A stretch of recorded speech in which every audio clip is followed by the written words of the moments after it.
ভিত্তিক ব্যাংক আল-ফালাহর বাংলাদেশ কার্যক্রমের সম্পদ এবং দায় অধিগ্রহণের প্রস্তাব অনুমোদনে বিশেষ সাধারণ সভা বা এজিএম ডেকেছে ব্যাংক এশিয়া।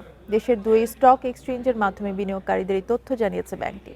গত 29 জানুয়ারি ব্যাংক এশিয়ার পরিচালনা পর্ষদের সভায় এই বিষয়ে একটি বিশেষ প্রস্তাবের অনুমোদন হয়।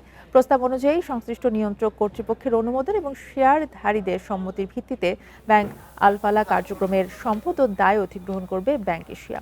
এজন্য 12 এপ্রিল ব্যাংক এশিয়ার বিশেষ সাধারণ সভা অনুষ্ঠিত হবে। ব্যাংকটির কর্মকর্তারা জানান, ব্যাংক আল-ফালাহ কিনে ইসলামী ব্যাংকিং সেবা সম্প্রসারণ করতে চায় ব্যাংক এশিয়া। এর মাধ্যমে ব্যাংকটি প্রচলিত ব্যাংকের মধ্যে ইসলামী ব্যাংকিং সেবায় নেতৃত্বে উঠে আসতে চায়।